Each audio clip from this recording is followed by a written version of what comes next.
Hello, Forgers, and welcome to Metasight, a podcast where we discuss SolForge Fusion mechanics, meta, and maneuvers. I'm your host, Ankh, and today we're going to be kicking off our review of Shadows Over Solis, the fourth expansion to SolForge Fusion. The set just dropped about a week ago, and it introduced all new cards to SolForge Fusion. Unlike the previous two expansions, there are no reprints of any kind. At some point, we'll go over some reimagined cards, but for this episode, we're going to be doing the Forgeborn for Shadows Over Solis. So there are a lot of Forgeborn and a lot of abilities, so I am going to just go through them. These are my personal opinions on the cards.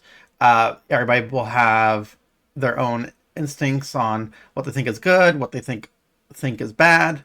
But I'm just going to put out sort of what my thoughts are on the different abilities of the Forgeborns and kind of some interesting ways you might be able to utilize the abilities. I played with the set some.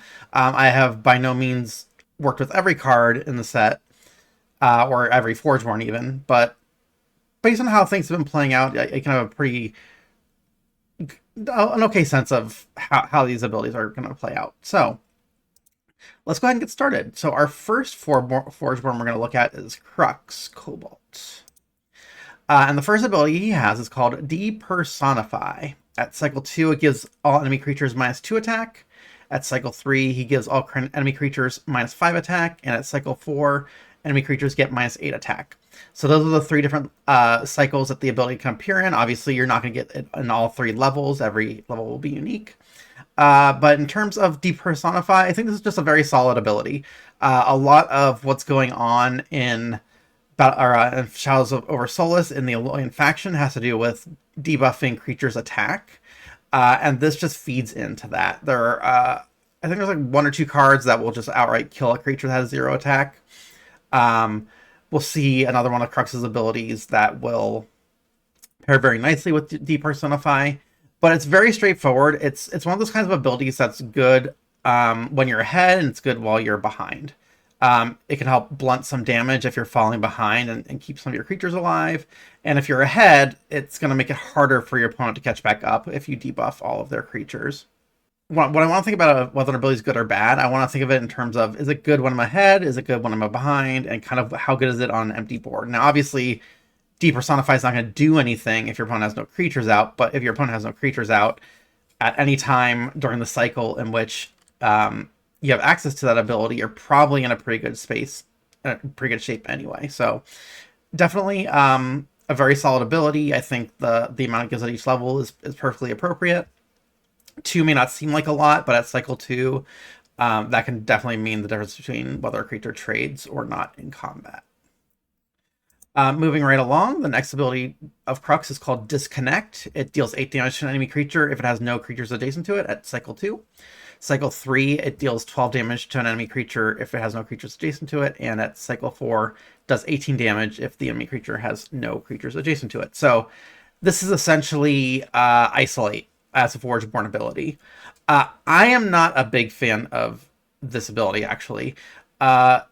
I was never really a big fan of Isolate as a card, and as a Forgeborn ability, it's even sort of weaker in my opinion. Obviously, it does a lot of damage for the level that it's at each of these cycles, but given that it's on your Forgeborn, your opponent can see it coming and can play around it often.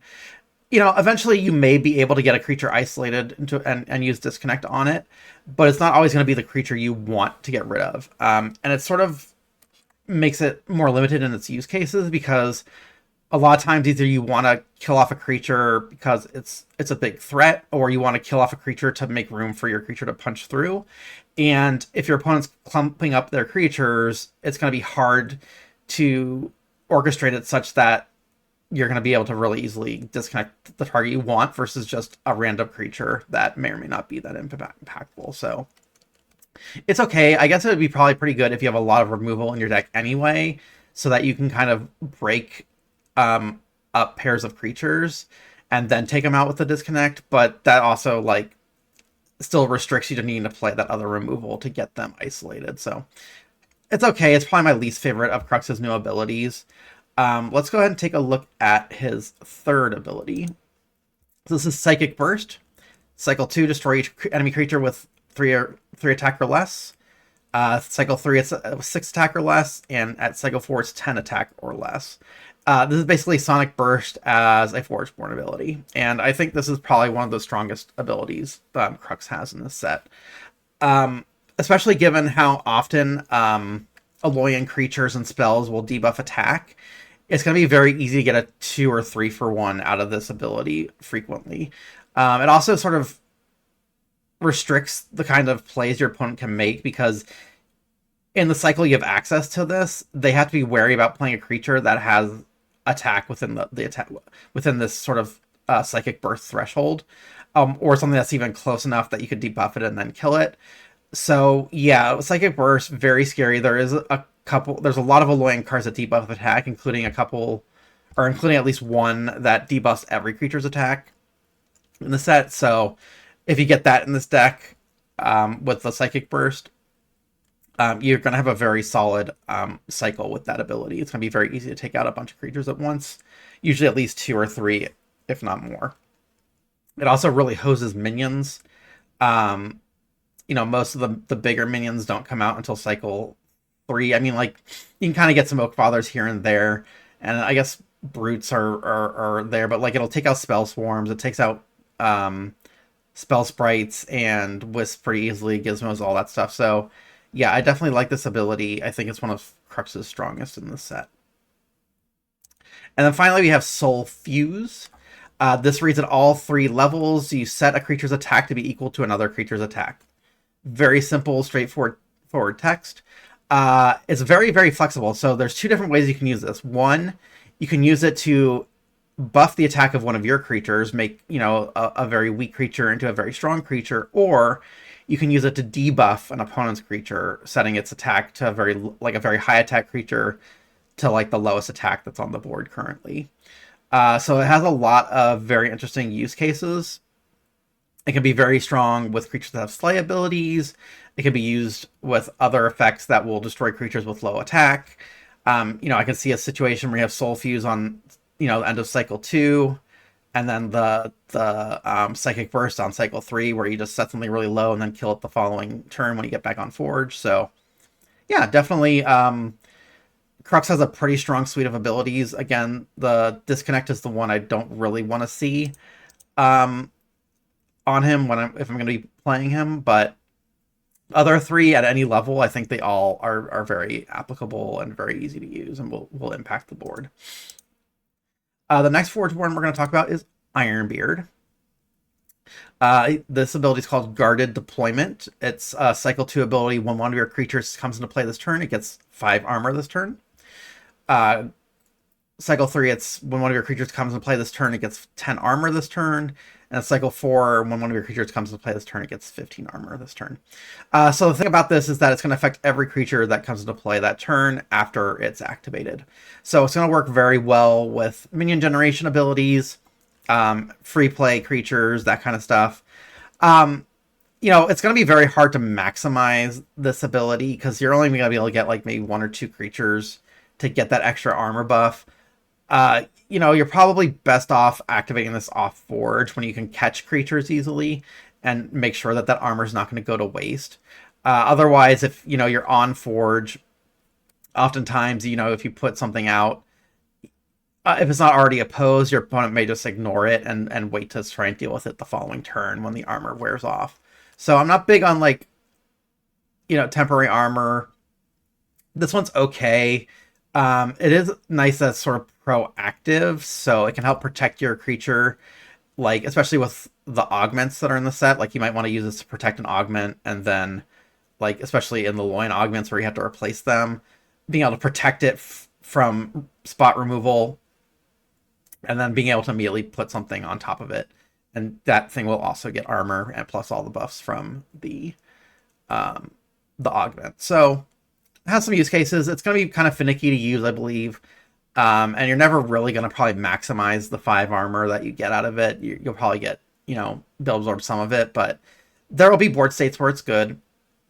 It's probably more. I think at cycle 2 is probably not super impactful, but cycle 3 and 4 could be pretty impactful once, haymakers start coming out and that massive amount of armor starts to make a really big difference. Next ability is Ironbeard's Orders. Cycle 2, it gives one of your creatures +4 attack. Then it gets an additional 4 attack for each creature adjacent to it.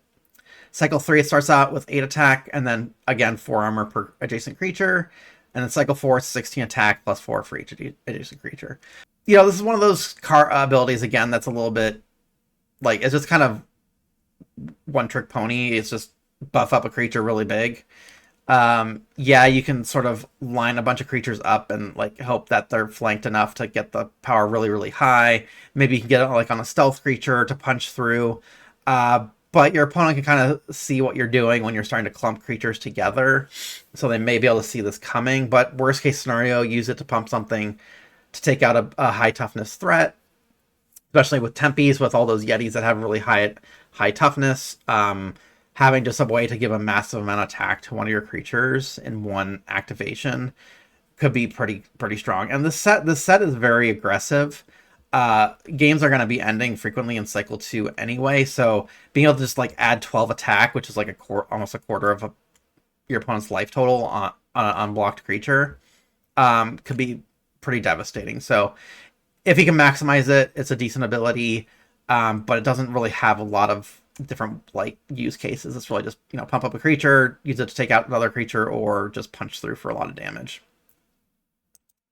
Next up, we have Might of the Forge. This one gives one of your creatures +4 attack. And then if you have the Forge, that creature can't lose health this turn. Cycle 3, it's +6 attack, same ability, and cycle 4, +8 attack, same ability. So what this means is basically the creature can't have its health stat changed. It doesn't protect it from things like Dreadbolt or Botanimate, but it does keep it from receiving any sort of damage or like direct debuff to health.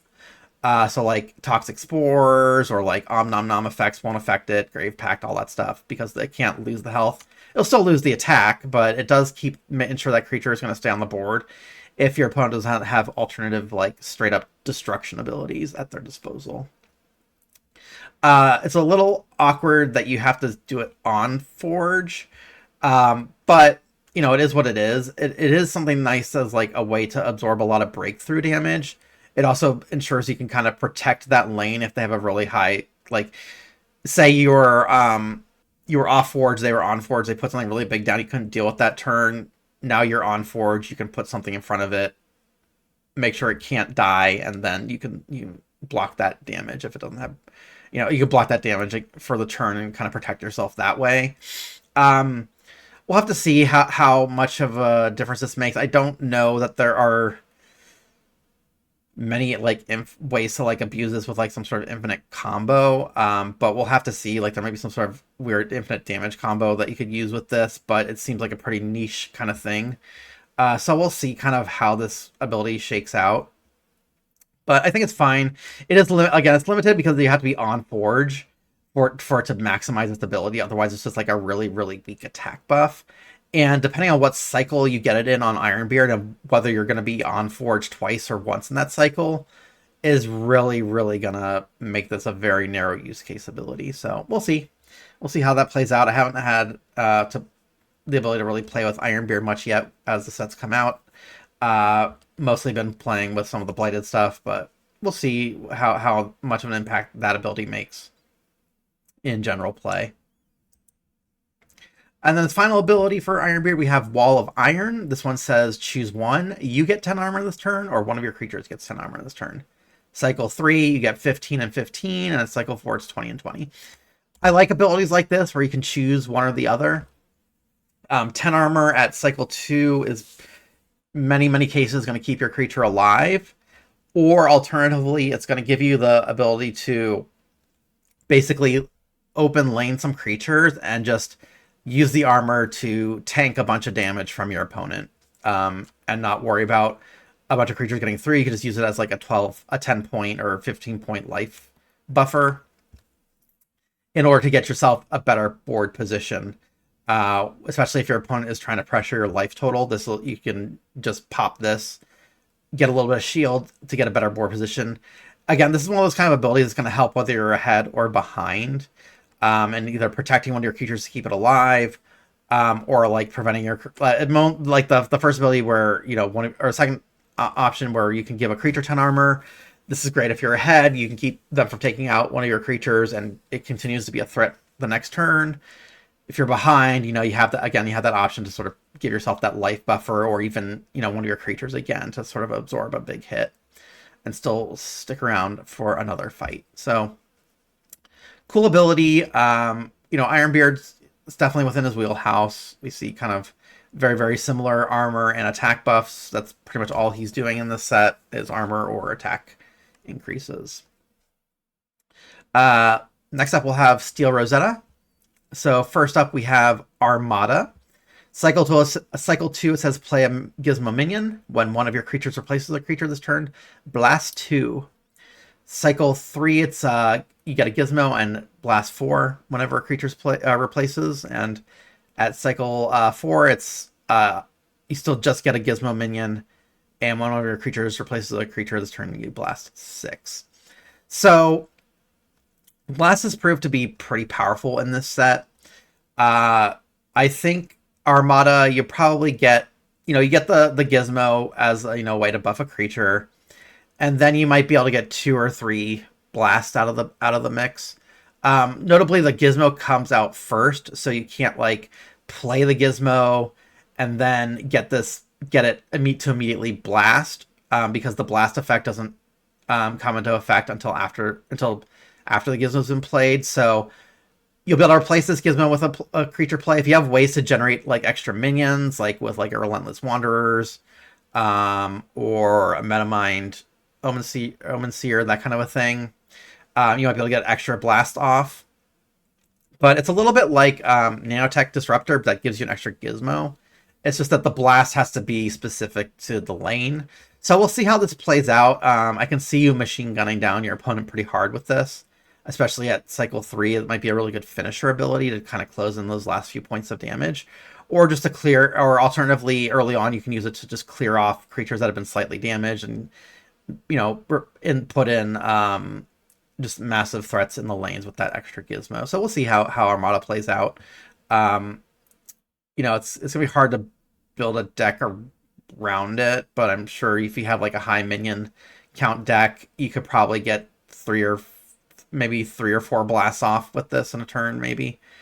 But that's a lot of replacements, so you're kind of sacrificing a little bit of board position to get that damage. So again, haven't had a chance to play with this one. I'm not entirely sure how I feel about it yet, but we'll see how it plays out and how we can leverage it. Next up, we have attack mode, very similar to the previous one. You play a Gizmo minion, and then you get at cycle 2, and then you give the next creature you play this turn aggressive.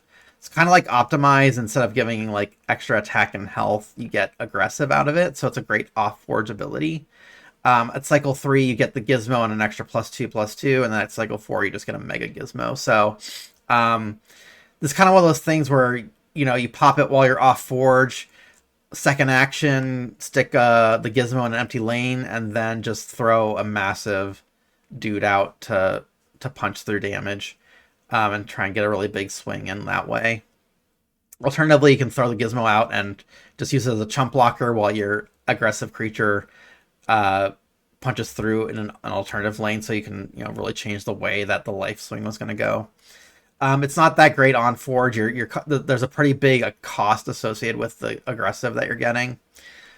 So, again, just kind of like that other Ironbeard ability, its strength is going to be dependent on whether you have 1 or 2 off Forge turns in the cycle.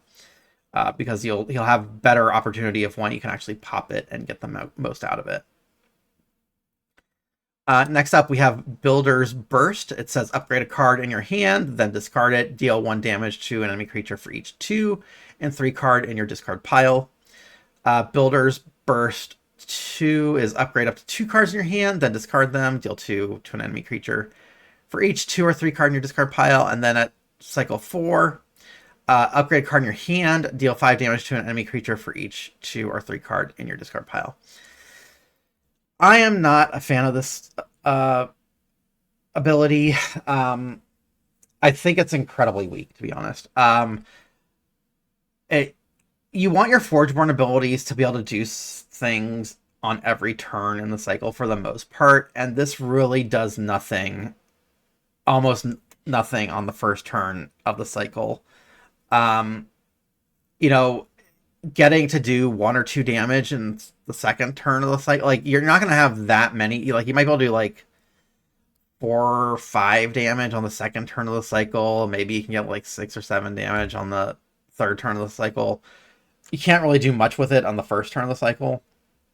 Like you do a minimum of 1, but you might only do 2 with it, and like that's just, it gets better the later in the cycle you do it, but like you want your ability to matter at all stages in the cycle. So, and the fourth level of it is incredibly awkward because you keep the card in your hand, so you don't even get to fill your discard pile with a level 2 or 3 card at that point. So again, it's going to be very weak, especially in cycle 4 when you start playing level 3 cards, or even in cycle 3 when you're playing level 3 cards. You're not going to be filling your discard pile with the kinds of cards you need to actually make this ability work. So I think it's just going to do a mediocre amount of damage. And, you know, do get to catch up with some upgrading, but I think Enhance, like her original Enhance ability, was just much better, where you got the gizmo and you get to keep the card in hand at all the levels. So not a big fan of Builder's Burst. I think it's going to be very finicky, and I really do not like abilities that are very like determinative on which turn of the cycle you get to use them. Exception to that would be something like Army Commander, where it's just broken. This is nothing like Army Commander, and having to wait till like the second or third turn of the cycle to use it is just too awkward for me. Finally, what we have is Directed Evolution. When you replace a creature this turn, the creature replacing it gets +4/+4. Cycle 3, it's a +6/+6, and in cycle 4, it's a +9/+9. So this is like a 1-turn sort of Drix ability where you can do a couple of replacements, get some big buffs out of it. +4/+4 and 6/6 and 9/9 are like pretty much on curve for like a single stat increase. So if you can get 2 replacements in the turn out of it, you're getting a lot of stats for the Forgeborn ability. And if you only get 1 replacement out of it, you're not that far behind in terms of like what you'd expect an ability like this to give you at any given level. So I think it's fine. I think there are ways you can maximize it, and you can really sort of shift the way the board looks, especially if you have a lot of gizmo generation.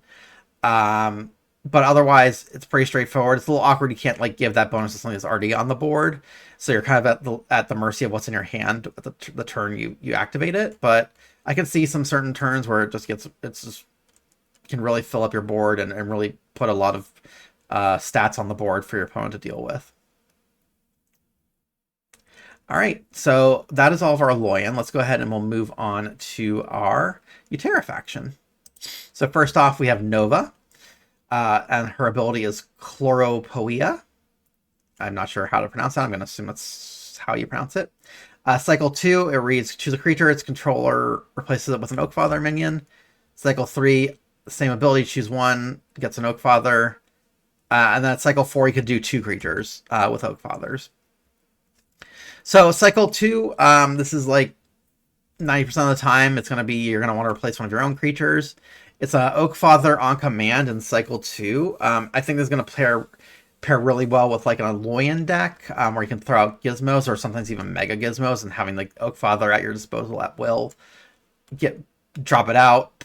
It's a massive creature. It also will play well with the Aloyan replace augment creatures. You can drop one of those down and then immediately throw an Oakfather on top of it. Most of the level gated ones this will satisfy. Obviously not like the level 3 ones, but you know, it can do quite a bit just to have this massive creature dumped on the board. Alternatively, you can use it as a way to downgrade one of your opponent's creatures, though an Oakfather is still a scary threat if done at the wrong time. But you know, they have that must-kill creature that is just going to run away with the game, then it makes sense to do that. Cycle 4, yeah, it's hard to say. Like, this is just going to be case dependent on when you're going to want to use it. One use case would be to like throw a little creature in front of a big creature and then turn them both into Oakfathers, and they just kill each other.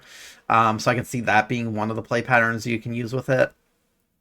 But yeah, Chloropoeia, fine. It's a pretty straightforward ability. I'm sure there's gonna be lots of different use cases. I think it's probably gonna pair really well with a Loyan. If you have a Loyan in your as your fuse partner and have those access to a decent number of gizmos or those augment creatures. Next up, we have Congregation of Wisps. Cycle 2, you get a Wisp minion and give your minions 2/2. Cycle 3, you play 2 Wisp minions and give your minions 3/3. And at Cycle 4, you play up to 3 Wisp minions. Your minions get +5/+5. So this is basically Lycian Rain as a Forgeborn ability. It's a little bit stronger than a level 1 Lycian Rain since you're giving 2/2.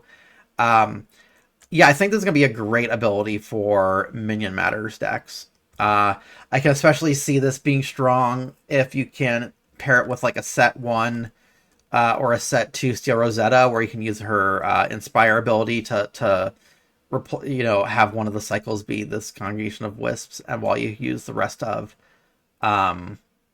Steel Rosetta's like gizmo making abilities. So if you can find a really good partner there, you can just go to town with Wisp generation, or sorry, with minion generation. It could also be good with like Thunder Crash Field, where you're dumping the Wisps into those Thunder Crash lanes, or you have the spell sprites in the Thunder Crash lanes, and you're just doing a lot of incidental damage that way.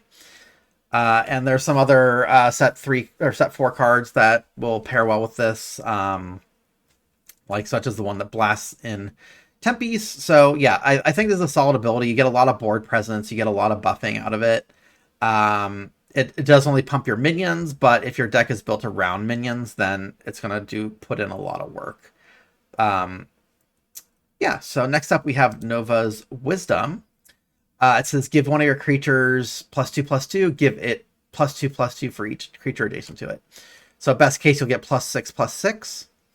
At cycle 3, it's 4/4. Again, 2/2 for each adjacent creature, so +8/+8. And then cycle 4 is a +8/+8. And then 2/2 for each adjacent, so the best you can do is 12/12. Yeah, if you need to jack up a creature really big, you can set up a nice little triangle pattern of creatures, pump up the one in the middle, and just have a massive threat, or something that you can save.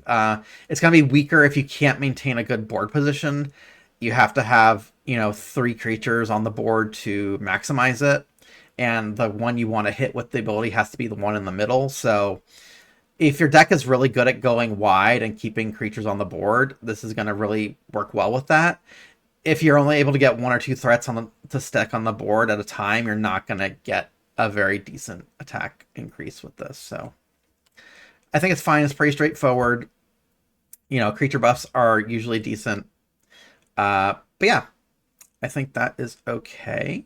Next up, we have Toxikinesis. This reads, each of your creatures gets +2 health. Each enemy creature gets -2 health. Cycle 3, it's 3 and 3. Cycle 4, it's 5 and 5. I think this ability is fantastic. I really like abilities that affect the board. This is going to change, like completely warp combat for you and your opponent. And you can also take out creatures that have been damaged from previous turns, or take out wisps and gizmos with it. All while just giving your creatures enough health to survive an unfavorable combat, or finish off a creature that would have survived on their end. So again, if you can go wide, this ability is going to put in a lot of work for you to give a lot of the to maximize the +2 health benefit. But I think just the fact that you might kill 1 or more creatures in the crossfire with this ability, ones that weren't finished off, or maybe something that's like in the back row, or like a gizmo or something like that, it's going to pull its weight. So definitely like Toxikinesis. All right, next up, we've got Oros's abilities. Cycle 2, we have Enlightened Strength. When you play a spell this turn, give one of your creatures +3/+3. Cycle 3, it's +5/+5 per spell, and +4, it's 7/7 per spell. I think this is going to be a really, really strong ability if you have the spell support for it. The biggest trick is going to be being able to play multiple spells the turn you activate it, which means that you're going to need a decent mix of creatures and spells, and you're going to need the ability to keep your creatures on the board, because you know, you don't want to be in a situation where you draw spells, but you have no creatures on, like you have a high spell count hand, but you have no creatures on board to use with this. I think it's going to pair really, really well with spells that generate minions, especially ones that generate multiple minions. Because at least with those, you can throw the minion out, this ability will trigger, and then you can at least give the minion the buff. Otherwise, you can just like go all in on a creature. There's several free spells, like the whole loyalty cycle, that every faction has one of the loyalties. You know, that's, if you have one of those in your deck, it's gonna be really strong, especially the Utera one that already buffs the creature. I can see Enlightened Strength really playing well with that. So again, you're gonna want to have a high spell count deck so that you're at least gonna get 2 spells off the turn you activate this. Especially spells that let you play other free spells. That's a nice. Those are some. There's a lot of those in Tempest, and some in the Loyan as well. Yeah. So, Light and Strength. I think it's gonna be surprisingly strong in the right deck, but it's also gonna have a pretty spectacular fail case where, like, you know, you have to want to play the spell, right? Like, if you really have to put a creature out, then there's a chance where you could just not even activate this in a cycle if you get too greedy with it. So just be aware of that. Next up, we have Protection of the Forge. This is again, this gives you one of your creatures gets +4 attack at cycle 2. If you have the Forge, you can't lose health this turn. Cycle 3, same thing, +6 attack. Again, if you have the Forge, you can't lose health this turn. And cycle 4, give one of your creatures 8 attack, and you can't lose health this turn. This is a kind of ability that's really begging to be abused. Unlike Ironbeard's, where it prevents a creature from losing health, you not being able to lose health feels much, much more abusable. I'm not sure exactly what kind of a combo you'd want to go with to make that work. You, again, worst case, you activate this on a turn where they already have a bunch of creatures in the front row that you don't want to have to block, so you can just soak up the damage that way. Again, it's going to suffer from the fact that, like, if it's on a cycle that during the game you only have one turn on Forge, you know, you only have that one window of opportunity to activate it to have it do anything.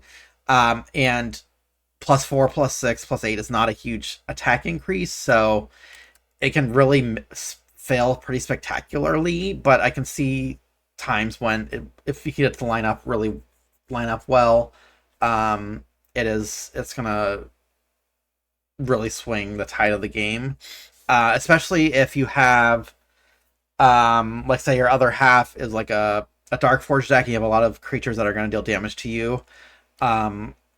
This can be a way to have a turn where you can play a bunch of those creatures and not fall too far behind. Otherwise, you're kind of reliant on the board state for this to be good. So whether it's not always going to be good when you're ahead, it's not always going to be good when you're behind. And honestly, you know, I would advise not getting too cute with it. Sometimes you just need to give that 4 attack to a creature to ensure a trade or killing off a threat, and not worry about trying to maximize the life loss clause of this. Like, just pop it off Forge when you need to kill a creature and be happy that you got something out of it. Next up, you've got Righteous Blow. Cycle 2, one of your creatures strikes an enemy creature. Cycle 3, same thing. Cycle 4, up to 2 of your creatures strike an enemy creature. This is a great ability. It's a strike, it's not a battle. It is going to be reliant on your creatures having a high enough attack to take out your opponent's creature. But there are a lot of slay abilities that this can work with. And I think that's going to make it just a very solid ability at any level that you have access to it. Another thing about it is, specifically for the Cycle 4 ability, the creatures don't have to strike the same enemy creature. You can have them each strike different creatures. So, you know, taking out 2 creatures on your opponent's side of the board with one activated ability is really, really strong. So I think Righteous Blow is probably one of Orz's stronger abilities. Again, I like abilities that are good when you're ahead or behind. If you're behind, you can drop a creature, take out a threat. If you're ahead, it makes it hard for them to block you, so definitely a strong ability. Next up, we have Warrior's Lesson. Each cycle 2. You choose one of your creatures. Another one of your creatures get attack equal to the chosen creature's attack. At cycle 3, same thing. At cycle 4, you choose a creature. Each of your creatures gets attack equal to the chosen's attack. This is going to be a fantastic finisher at cycle 4. Just being able to like pump your whole army is going to be great. Otherwise, it's the increase in attack is going to be dependent on just how big your creatures are. If you have a lot of dinky stuff out, it's not going to do a whole lot. If you have something with a lot of attack, you can really make this shine, especially with breakthrough creatures. Having like a big dumb vanilla creature that has a big high attack, using its high attack to attach it to another creature that has breakthrough or stealth or something to punch through a lot of damage is going to be really strong. But again, it's going to be dependent on your board state. I would use this ability when it makes the most sense. The next Forgeborn up we have is Tyrant. This is our new Forgeborn. It's the Dino Forgeborn. Looks kind of like a dinosaur monk. His first ability is Fierce Fortitude. Cycle 2, it says at the end of turn, each of your creatures get +3/+3. Cycle 3, at the end of this turn, each of your creatures gets +4/+4. And at cycle 4, they each get 7/7 at the end of the turn. I am not a big fan of this ability. It's only slightly better than Nova's Might, which gave 2/2, 3/3, and 5/5.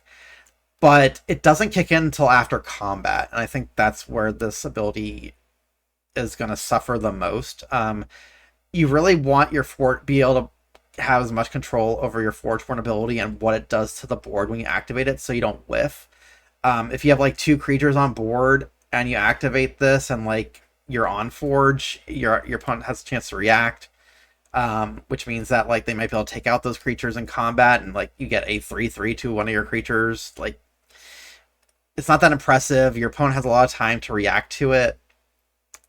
If you can do it off Forge and sort of set up a board state where you have a bunch of creatures that aren't taking damage, aren't blocking, and you're just letting through a bunch of open lane damage, you could use it as a way to set up. But like, you're almost never going to give all 5 creatures that bonus, and if you do, you're already like way ahead on board. So I'm not a big fan of Fierce Fortitude. It feels kind of like a win more ability to me. It doesn't really help. I'm not sure how much it's going to help like change the cadence of the game, and being able to turn like being from behind to being a parity or being ahead. Like, if you're already ahead, it's you're just going to be more ahead, and if you're not behind, it's going to be very hard to use this to reach parity. So again, not a big fan of Fierce Fortitude, but it will have, I'm sure there'll be turns where it'll really pay off, but I don't feel like it's one of those Forgeborn abilities you can really like build your deck around. I just don't think it looks good it looks better on paper than I think it's actually going to play. Next up, we have Predatory Instinct. One of your creatures gets +2/+2. If it's opposed, it gets +2/+2 again. Cycle 3, it's 4/4, and then again 4/4 if it's opposed, and then cycle 4, it's 6/6, 6/6 if it's opposed. So that's 4/4, 8/8, 12/12. Oftentimes, yeah, you just want to give a creature that's in front of another creature a big buff so it survives and takes out their creature. Like, 4/4 is above curve, 8/8's above curve. Like, usually you'd see like 3, 6, and 9 or 10. So you're getting a decent extra amount of stats if you utilize it as a way to stabilize your board and take out an opposing threat. Otherwise, it's a little bit mediocre if you're just trying to punch through with damage. It could be really good with like mobility creatures. Have your mobility creature opposed, give it a Predatory Instinct buff, and then move it into an open lane. That's another way you can use it. But these stat increase abilities, there's not a lot to talk about with them. It's really just straight up buffing stats with a little extra bonus if you get it opposed. Tyrant's next ability is Territorial King. Give one of your creatures +2/+2. You may have it battle an enemy creature. At cycle 3, it's +3/+3, and you can battle. And at cycle 4, it's +4/+4, and you can battle again. Very straightforward. It's basically like kind of a Vine Lashy effect, or like uh, predatory hunger from set 3. So just increased attack and health and battle. I do like this more than Korok's Earthen Fist from the previous set, where it gives just attack and then you battle. Like, being able to give health too can really help ensure that your creature stays on board after the battle commences. So this can really help you stabilize your board position or punch through for a lot of damage. So again, it's an ability that's going to be good whether you're behind or ahead. Worst case scenario, you don't have to do the battle. You can just increase the attack and health if you need to. All right, and then the final Tyrant ability we have is Crushing Strength. This is a cycle 2. It reads when you play a creature this turn, it gets +3 health. Cycle 3, play a creature gets +6 health this turn, and then at cycle 4, it's +10 whenever you play a creature. So I like that, Ironbeard had a very similar ability where it gave armor, but the armor was much higher scale on it, so it's kind of fixing that issue that the design has had, where like a lot of times they give Aloy an temporary armor equal to like on par with like permanent health that Utera would get. So I like seeing that Ironbeard's version of this gives more armor than Tyrann's, because health sticks around, right? Again, it's going to work really well with minions, ways to play extra creatures in a turn. It also is a way to like protect your creature between your first and second play in a turn. So yeah, definitely fine ability. It will help you stabilize, or help you continue to push an advantage as you're putting newer creatures on the board and making it that much harder for your opponent to stabilize. So good ahead, good behind ability. So that's all of our Uteran Forgeborn. Let's move on to our Tempies. So here we have Korok, Korok Swarm. Cycle 2, you play 2 Spell Spite minions, and then you switch their attack and health. At cycle 3, it's a Spell Swarm, you switch its attack and health. And then at cycle 4, it's 2 Spell Swarms, and you switch their attack and health. So it's basically very much like Summon the Swarm for Sunder, except you invert their health and attack. It's a much more aggressive than Sunder's version, where it's just normal spell sprites and spell swarms. But it's very like glass cannony in that regard. These guys are gonna die pretty quickly. That said, they are gonna punch up pretty hard. Like, if you think about it, you can have, if you're behind and you're off Forge when you activate this, you can like throw a couple spell sprites in and do like upwards of 6, 8 damage to a creature, like 2 creatures. So that's a pretty good way to stabilize. Alternatively, like, just putting them in open lanes and forcing your opponent to take some action to deal with them is another great ability. You just got to be wary of your opponent's list, and if they have like sweeper effects like Epidemic or Pestilence, or like even just like a Furious Shardback, that kind of stuff, that are going to take this out really easily. So you just have to time when you're going to play them to maximize it. But I am a fan of abilities that give multiple bodies on the board, and there's just a lot of ways to utilize those bodies with Korok Swarm. The fact that they have low health and high attack is not necessarily a detriment. It just depends on how you use them. Next up, we have Meteor Smash. Cycle 2, one of your creatures gets +3 attack, deal 3 to an enemy creature. Cycle 3, one of your creatures gets 5 attack, deal 5 to an enemy creature. And cycle 4, it's 7 and 7. It's fine. It's enough to like finish off a creature that took some damage in a previous turn, or take out like a zombie, mindless zombie or something, and give one of your creatures a little bit more attack to turn a catch into a trade, that kind of a thing. Or push some extra damage, force your opponent to deal with the creature that's open lane. Yeah, I think it's fine. I like that it helps stabilize the board a little bit by chipping away at a creature that may be a threat or was, damaged from a previous turn. Anything that affects the board state, I'm always a big fan of. Next up, we have Reinforcements. This is when you play a creature this turn, it gets +4 attack. Then it's 8 attack and 12 attack at cycle 4. I don't like this one as much as like the Tyrant and Ironbeard abilities. It's a lot harder. Like I played with it a little bit, and I feel like every time I activate it, the 8 attack is often like negated by your opponent by just them just killing the creature, or like, it's not making your creature harder to kill, so it's just easy for them to trade. Even if you're open laning it, they can just throw something with a little bit of attack, and it effectively did nothing. So I'm not as big a fan of this one. Obviously, there are going to be situations where it can push a lot of damage, especially with like if you're playing breakthrough creatures in that turn. But it's going to just depend on how your draws line up. So I'm not a big fan of reinforcements. I like abilities that already give attack to stuff that's on the board. That improves my board state rather than having to rely on like the exact creatures I get out. Having that extra attack make a difference. And then finally, we have Thunderbolt. Simple ability, cycle 2, one of your creatures blast 5. Cycle 3, one of other creatures blast 8. And then cycle 4, it's creature blast 10. Blast is proven to be a very strong ability. I like that you can use this as a way to do face damage or as a way to take out a creature.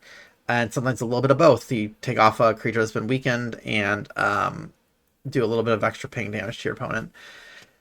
The amount that you're getting at each level is fine. It's not like amazing, but like, cycle 3, 8 blast damage to the face could be enough to end the game, or just punching through with a creature, help punch through with a creature is a good way to end the game. So it's good. It's a little finicky that you need to have a creature in the lane. Like you have to have a board state where you have a creature opposing the thing that you want to blast with. Another nice thing about it is that the creature's doing the blasting, so slay abilities will apply. So this is going to work really well with creatures that have slay abilities. Yeah, Thunderbolt, it's pretty straightforward with what it does. I think I'd be happy to see this on my Korok. All right, next up we have Collective Conjuration. This is Tundra, our new Yeti Forgeborn. Cycle 2, deal 2 damage to an enemy creature or player for each of your creatures in the back row. Cycle 3, it's 3 damage per back row creature you have, and cycle 4, it's 4 damage per back row creature you have. There is a Yeti Defender theme. There are a lot of creatures that can, like there's a Forge modifier that sends stuff to the back row, or gives it Defender for a turn. A lot of the Yetis have Defender.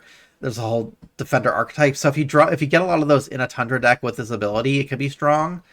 Otherwise, it kind of suffers from the Oros and Ironbeard abilities that care about whether you're on or off Forge in a cycle. Like, it's going to be a little finicky to time it. Like, if you don't have a bunch of sticky creatures in the back row, it's going to be hard to maximize this. Like, you might only get, like, 2 or 3 creatures worth of damage out of it. And it's going to be hard for it to be enough to actually, like, kill your opponent with the face damage. It's nice that you have the option to do it to face. But most of the time, you're going to be wanting to use this just to kill a creature, which is fine. It's a bit finicky way of doing it. But if you have a big enough board state, you might be able to get to a situation where you can actually, just blast a face and finish off your opponent. So it's an okay ability. It's very deck dependent and very draw dependent, and when you get it in the cycle matters too. So a little bit of finicky ability. I'm not sure how I feel about it. Fervor of Battle. This reads one of your creatures gets +4 attack. This turn it has Slay. Give one of your creatures 4 attack. Cycle 3, it's 6 and 6, and cycle 4, it's 8 and 8. This is going to play really well with creatures that have ways to destroy creatures outside of combat. Things like pingers. I could see. Oh, actually, no. I guess you can't really do this with the Furious Shard back because that is not something that could appear. It's a little bit awkward. Like, it doesn't work with creatures with deploy abilities that do damage or destroy creatures. But you could put a lot of attack on the board really easily if you have a creature that can slay pre-combat. So just be on the lookout for creatures that can do that, so you can maximize giving out a bunch of stats in one turn. Because what you ideally will have happen is you will give it to a creature, slay another creature. That creature will then kill another creature in combat and give you another +4. So you might be able to get like a +8 or +12 out of it. But again, it's only going it to the attack, so there's a good chance like those creatures that get the attack are just going to die anyway on a subsequent turn. So we'll see how this one plays out. All these Tempe's abilities really care about attack. The other interesting thing is that like a lot of the Yetis care more about having high health than high attack. So I don't know, Furbal's okay. I'm not like wowed by it. But you can put a decent amount of attack on the board in a turn if you time it right. Next up, we have your Uranti Magic. Similar ability. It's at cycle 2, you get +4 attack to a creature. This turn has Slay, play a level 1 spell for free. Cycle 3, it's 6 attack and a level 1 or 2 spell. Cycle 4 is +8 attack and just play a spell for free on Slay. Again, this is going to be fantastic on creatures that can kill creatures outside of combat. Worst case scenario, you're getting that spell after combat. In those cases, you're probably going to activate this off Forge if you can, just to make sure your opponent can't take out the creature you pumped before you have a chance to get that free spell play. But yeah, I think it's, I always find creatures that can, or abilities that can give you free stuff to always be really, really strong. So if you get 1 or 2, you might be able to get 1 or 2 spells out of the deal with this Slay ability if you can line it up right. Otherwise, you're just giving a creature +4 attack and trading up, but don't be afraid to use it just to get a creature off the board, even if you don't have the spell to play. You also want to pay attention to like spells you're playing in cycle 1 to make sure you have enough level 1 spells to make it work in cycle 2 and so on and so forth. Yeah, fine ability. I like it. And then finally we have War Drums. It reads at cycle 2, your creatures in the back row get +3 attack. This turn they lose defender and get aggressive. Cycle 3, it is 5 attack, same ability, and cycle 4, it's +7 attack, same ability. It's kind of like Korok's lightning speed. The disadvantage to this is that it doesn't affect your creatures that are already in the front row, right? They don't get the attack bonus. So it's going to be tricky to maximize unless you have a lot of those Defender Yetis in your deck already. Because it's only going to be good when you're off Forge. Again, it's going to suffer from that thing where like how many turns are going to be off Forge in the cycle that you have this access to this ability. Because you literally can't do anything with it if all your creatures are coming into play in the front row while you're on Forge. It restricts when you can use it. So definitely okay. It's not something I'm like overly wowed by. But I think it's fine. I'd be interested to see how it plays out with these Yeti Defender decks. I think the best of those decks are going to have other ways to give your back row creatures aggressive anyway, so this might end up just being kind of redundant, so we'll see how it plays out. I'm not like overly wowed by it. And that is our Tempest for now. Let's take a look at Nekrium with Nyx Nekia.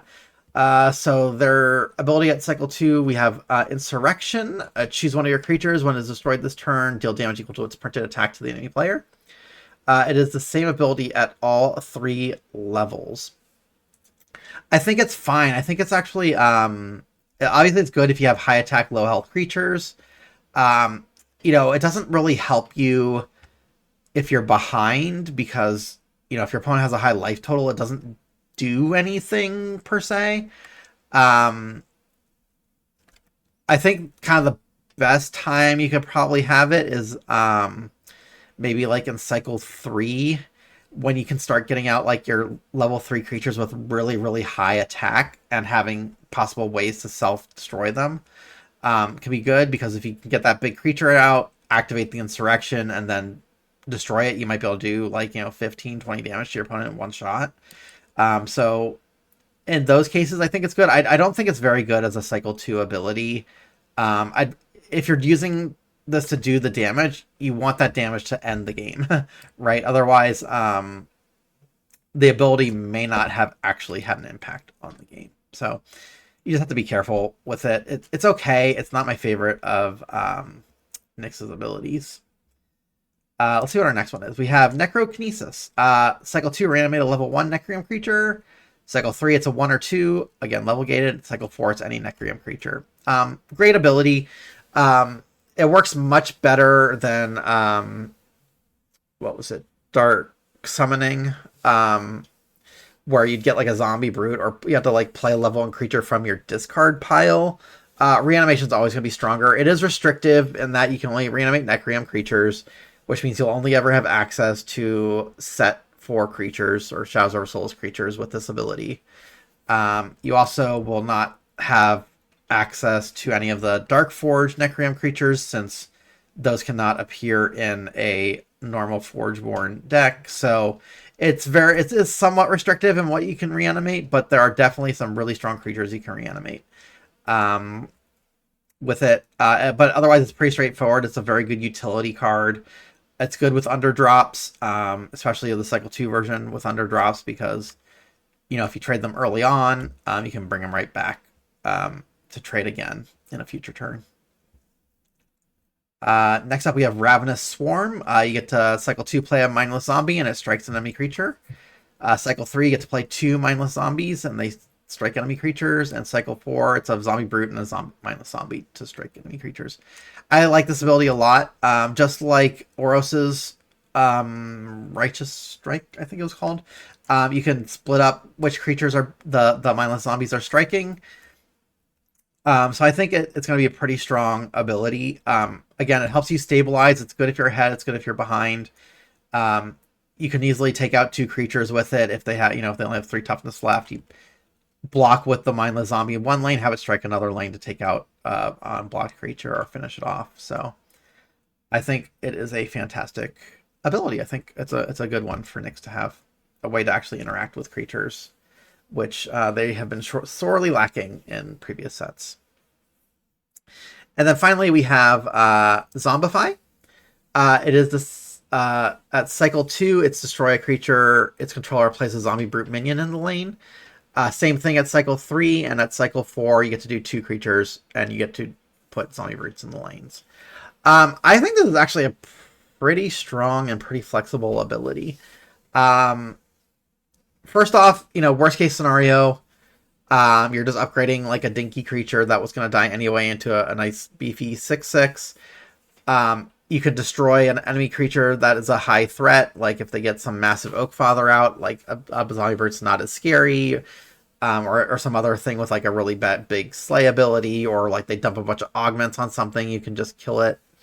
But what I've actually found to be really strong about this ability, and I play with it a little bit, is that all the Necreum augment creatures trigger off of destruction. And this pairs really, really well with those creatures, because you can trigger the destruction at will with the Zombify ability. You get a brute, so you don't lose board presence there, and you can put that augment on another target that's already on the board, or even on the zombie brute itself. And then at that point, it's basically like giving that augment creature +6/+6. So I like Zombify a lot. I think it has a lot of very interesting use cases. And I think it's going to be a real skill tester of when you use it, whether you use it on your opponent's creature or on your own creature. And yeah, I do like Zombify quite a bit. Next up, we have Toxis Mori. That's our new Forgeborn for the set. The Assassin. First ability we have here is Bloodlust. It's Cycle 2. Choose an enemy creature. When it's destroyed this turn, deal damage to the enemy player equal to its printed attack. Same thing for all 3 levels. Obviously, creatures get bigger as the game goes on. Again, I think this is kind of suffers from the same thing that Nyx's version suffered from, in that, if your opponent's not like on death's door, this may not do a whole lot to help you, especially if you're behind. It's also something that your opponent can play around to a degree, especially like, they can play their high attack creature as their second action to prevent you from being able to, like, especially if they're off forge, from being able to actually like target that creature with the bloodlust. So you kind of got to be careful not to wait too long to use the ability in a cycle. But there are definitely, it's probably better when you're off forge and you can guarantee that you're gonna kill the creature that gets targeted by it, or you have like a kill spell in hand anyway. It's both a blessing and a curse that it's based on printed attack. Because if the creature lost attack for some reason, then it still like will deal max damage. But if they've been buffing it like crazy, it also doesn't do a whole lot of damage. So it's more difficult to control than the Nyx's version, but I think it's fine. I think also a rules thing that came up, they talked to Nick about, that this actually does work against enemy Krogiuses because it doesn't affect Krogius, it affects the player. So if you could kill a 30-30 Krogius while it's affected by Bloodlust, that 30 damage will go straight to your opponent's face. So be aware of that. Next up, we have Stealthy Strike. This is the same ability at all 3 levels. It says give one of your creatures stealth, and when this deals damage to a player, you gain that much health this turn. Yeah, it's fine. I mean, it's a good way to punch through while you're on Forge. It's also good against sort of those defender strategies with the new Tempest defender strategy. If you can get something in the front row off Forge, you can punch through for a lot of damage. It also works well with creatures that do direct face damage. You can also use this with certain of the blighted creatures that will do self-damage to you, like on activate abilities. Ones that come to mind are like the Descendant Biologist or the Void Shaman, I think it's called, the Blizzard Shaman make, because like it does the health gain based on players, so if you hit yourself, you'll gain that life back again. And those kinds of creatures also want to like have stealth to kind of like dodge being blocked, so that's a good way to get some extra health out of the deal. But I think the stealth is more important than the life gain. It just depends. Like, it can help stabilize you for sure, but just bear in mind this is a triggered ability, so if you're going to take lethal in combat, you're not going to get that life back in time for it to matter. If you do sort of a ships passing in the night kind of effect, or you just you're each throwing your biggest creature at each other in open lanes. So it's fine. Again, it's a little bit tricky because it doesn't necessarily help you if you're behind, but it can definitely like help you if you're at parity or ahead. Next up, we have the Queen's Knife. So it's a cycle 2 ability. You give a creature +3 attack. This turn has Slay. You may destroy a level 1 creature, but it only triggers once per turn. So it's very much like Cacklebone's ability. Cycle 3, it's a +5, and you can do a 1 or 2 creature, and at cycle 4 is +7. Again, it's only going to trigger once per turn, so at most you're going to get a Dreadbolt's worth of value out of the Slay trigger. That said, it does give an attack bonus, so this is a nice way to trade to increase the attack of a creature to the point where it can trade or kill off a high toughness creature, and then you get the added benefit that you are going to destroy another creature in another lane. Again, it also works with creatures that have activated abilities that can effectively destroy other creatures. Things like Allomancer, that kind of stuff, where you can just damage a creature, slay it, and then get the extra creature out of the deal. And then finally, we have a Vampiric Feast. Very straightforward. Cycle 2, deal 5 to the enemy, gain 5 life. Cycle 3, deal 7, gain 7, and cycle 4, deal 9, gain 9. So it's a 10.7 or 10, 14, and 18-point life swing. Good for if you have life gain synergies, especially like Uteran ones from like the first couple sets. Set 1 and 2 had a lot of good life gain synergies, so this is a nice way to just activate that on command.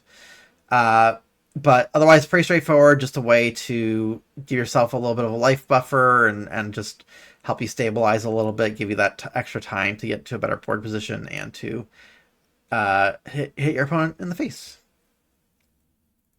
So that is all of our faction specific Forgeborn. Next up, we have the Blighted Forgeborn. So we have Circe and Sunder. These can appear in any faction. But we'll start off with Cersei in her native Necrium frame here. We have Dark Forge Reanimation. Cycle 2, it says each player destroys one of their creatures, and then if you have 40 health or less, you reanimate up to one Dark Forge creature. Cycle 3, same thing. You get to reanimate a Dark Forge creature if you have 30 or less health. And then at Cycle 4, you get to reanimate a Dark Forge creature if you have 20 or less health at that point. The Dark Forge decks are very good at reducing your life total to almost always guarantee you're going to get that reanimation if you play your cards correctly and get the right board state.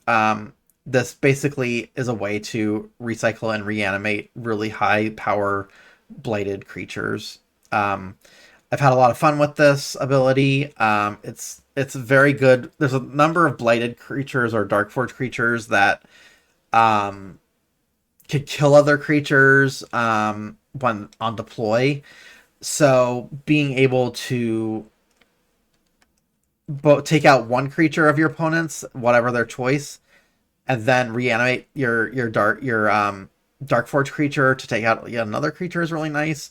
The other thing to note about this ability is you can sacrifice a Dark Forge creature, like since you're both players are destroying one, to like basically re-enable it. Like if you have like a Blight main dragon, you can sacrifice it and then put it right back out to do more blast damage with it. Or same thing with like the Void Plate Yeti or like an Eclipse Hydra.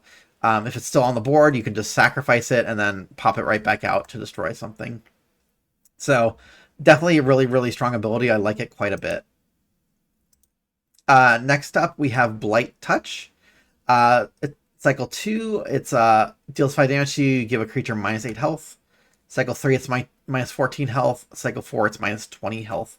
Straight up removal spell, or removal on a stick. It's a bit high, it's above curve at each level for the amount of damage that you're dealing. 8 is quite a bit for a Cycle 2 ability, as is 14 at Cycle 3 and then 20 at Cycle 4. I mean, it's just a high amount of health. It's most likely going to kill the creature.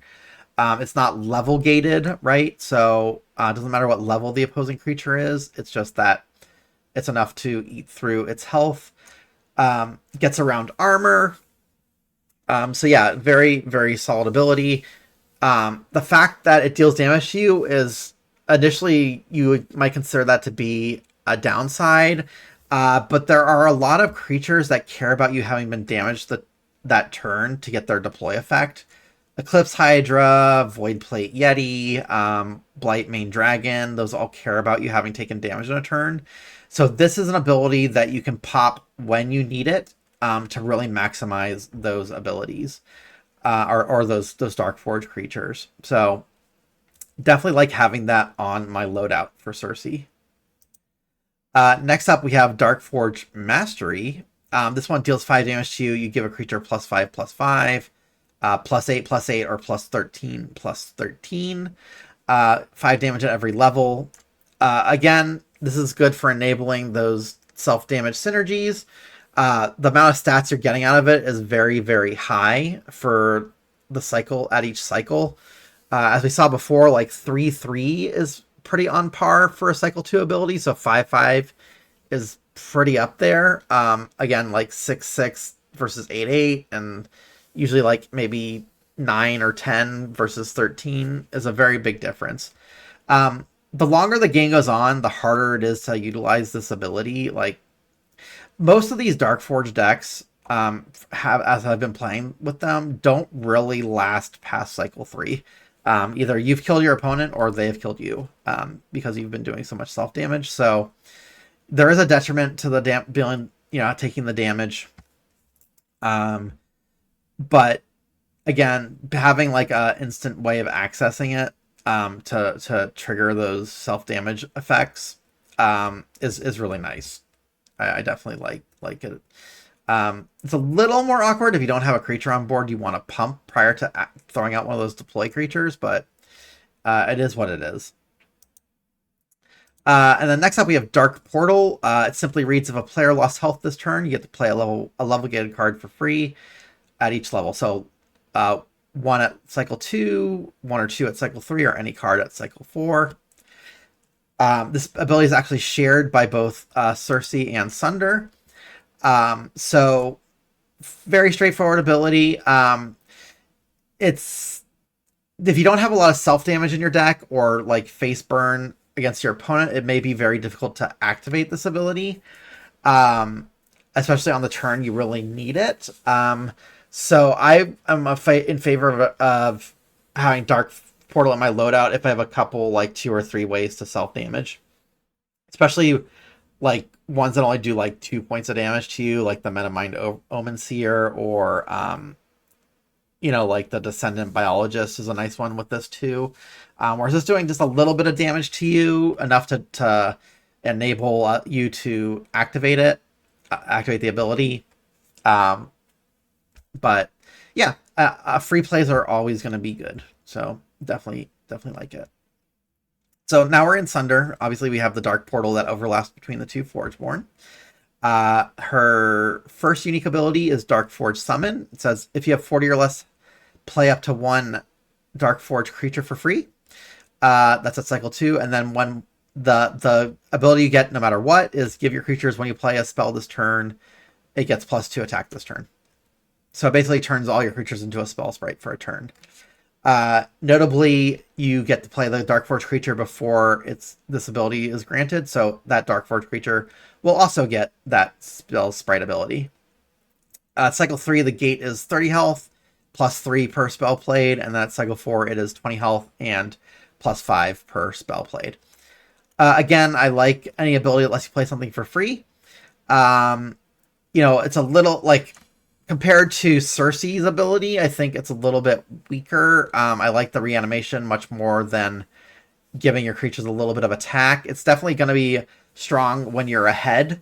It's a little more finicky if you're behind or don't have a good board presence to really utilize that attack, because you want to be playing creatures, but you also need to be able to play a spell to really maximize the attack increase. So it's a little more finicky than it looks at first blush, but if you have a deck that can really keep creatures on the board, then this is going to be a very strong ability, especially if you have like at least 3 or 4 Dark Forge creatures to work with that you can almost guarantee you'll get it in a cycle to get that summoning part of it off. Next up, we have Give Into Temptation. This reads at cycle 2, for each creature in play, destroy that creature unless its controller takes 3 damage. Cycle 3, it's 4 damage, and cycle 4, it is 5 damage per creature keeping on board. I really like this ability, actually. It puts a lot of pressure on your opponent, especially if you're ahead. Like, this is one of those kinds of abilities that can really like close out the game. Because if you're really it's good when you're pressuring in an aggressive deck where you're pressuring your opponent's life total, because it's gonna force them to take even more damage just to try and stem the bleeding by keeping their creatures on board, and you're not going to care as much about taking that face damage because you're the aggressor, right? So if you can get into an aggressive position, Give Into Temptation is very, very strong. But on the flip side, if you are behind, it can be a bit weak. Like, if your opponent has a high life total, and even if they have like 5 creatures, like taking 15 damage is not a big deal to them. And you having to like pay life to keep your creatures on board is gonna just put you further behind. So it's kind of a lopsided ability. It's good if you're ahead, but it's not great if you're behind. That said, it can pair really well with, again, those creatures that have self-damage abilities. Like, it'll help get you below those 40, 30, 20 point thresholds to really take advantage of some of those abilities. As well as it's really, really strong with the Void Plate Yeti, because you can scale the damage that you're taking, and then the Yeti can just throw out a ton of damage to kill off your opponent's creatures, even if they paid the health to keep them on the board. So I do like that combination with it. But yeah, it's a fine ability. I think it's a lot stronger than it looks. Let's put it that way. It's very, very good in aggressive decks that can pressure life totals, and a lot of these blighted decks are incredibly aggressive. So, given to temptation for sure is a strong ability. And then finally, we have the Boogeyman ability of the set, Dark Flame. So Dark Flame is the same ability at all 3 levels. You deal 5 damage to yourself, and you do 2 damage per spell in your banish pile to a creature or player. This is very reminiscent of Dark Forge Drain, except instead of buffing your creature, you're dealing damage to your opponent or your opponent's creature. I think this ability may be a little bit overhyped. It's going to depend. We're going to have to see how it shakes out in the meta. The 5 damage that you take is not insignificant compared to the potential output of the 2 damage. The thing your deck has to be really good at churning through spells and getting a lot of spells in your banish pile. The thing about these blighted decks is that they tend to be very aggressive and won't survive usually past cycle 3, just because of how much self damage you're dealing to yourself. I think this is one of those abilities that, like, yes, it can be game ending, but your deck really needs to be configured in a way to really support that. Otherwise, if your deck is not built to maximize Dark Flame, it's often going to be like the weakest ability in your lineup, and one that you may not even have the opportunity to activate if you don't have the spell support for it. Because you need at least, like, if you compare it to Circe's Blight Touch, you have to have at least 4 spells in cycle 2 in your banish pile just to get the same amount of damage that that Circe would give. So let's just take a look at that real quick. We had Blight Touch does 8 at level 2, so you need 4 to do that to kill off a creature of the same height or same health. You would need 7 spells to kill off the same kind of creature that the Blight Touch could do, and you would need 10 at cycle 4 to have the same effect the Blight Touch does. So it's not great if you don't have the spell support to scale it. And again, you're gonna have to have a very, very specific deck and loadout to make this work. And a lot, the theory craft is that you use this with, like, Mantis, so that you can, like, say do it multiple times in a game or time it just right. But taking that 5 damage multiple times in a game may not be feasible unless you have a lot of life gain in your Utera half to make that work. So I'm a bit skeptical on this one being, overpowered, just because I don't know how well you're going to be able to churn through spells while also keeping your life total in a stable enough position that you can afford to be taking this kind of damage to your face, just to try and do damage to your opponent. Like, there's only so many spells you can get in the banish pile, while still, like, maintaining board position and not falling so far behind that you just get snuffed out before you can actually activate this ability. So we'll see. We'll see how this ability shakes out. I'm not sure about it. It's one of those things that looks fantastic on paper, but will probably not play out as well as you would think. It's probably best, like, and honestly, I don't even know if Mantis is the right strategy to go with this. It might just be a highly aggressive list that uses this in cycle 3 to just finish your opponent off after churning through a ton of spells. Like, I don't think necessarily Mantis Forge Seal is gonna really pan out for this unless you have a really, really optimized list. But we'll see. That is the last of the Forgeborn abilities that we're going to look at. That covers all the Forgeborn of the set. A lot of very, very cool abilities, and as always, a lot of lackluster ones as well. There are definitely ones that I'm very excited to play with. I've been experimenting with quite a few of them. And I think, like I said, Crux I think has a lot of great abilities. I like some of Nyx's abilities quite a bit. I think Rosetta continues to go down on the totem pole in terms of like strength of Forgeborn. Um, the Blighted Forgeborn abilities are generally off the chart in utility and strength, but you are paying health as a cost to that. So there's definitely that whole archetype type that's coming out of these Blighted decks. So I'm looking forward to seeing how those shake out in the meta. Um, so yeah, tell me in the comments what you think. A quick shout out, thank you to Justice Blinded for lending me a bunch of these images from his previous videos. It just saved me a bunch of time with Photoshop from having to recreate them. Hopefully, when the set does go to print, they'll fix the Utera frame because it's got this really extra inky thing that the other versions don't have. Like the other factions, they didn't do that with all that ink over all the writing. So hopefully that gets fixed, but that's what we have to work with right now. Again, yeah, so leave a comment. Tell me what you think about the different abilities. Do you think I'm like super off on any of them? I'd like to hear what people are thinking about Dark Flame, especially whether it's overhyped or is going to be a meta-defining ability similar to Dark Forge Drain.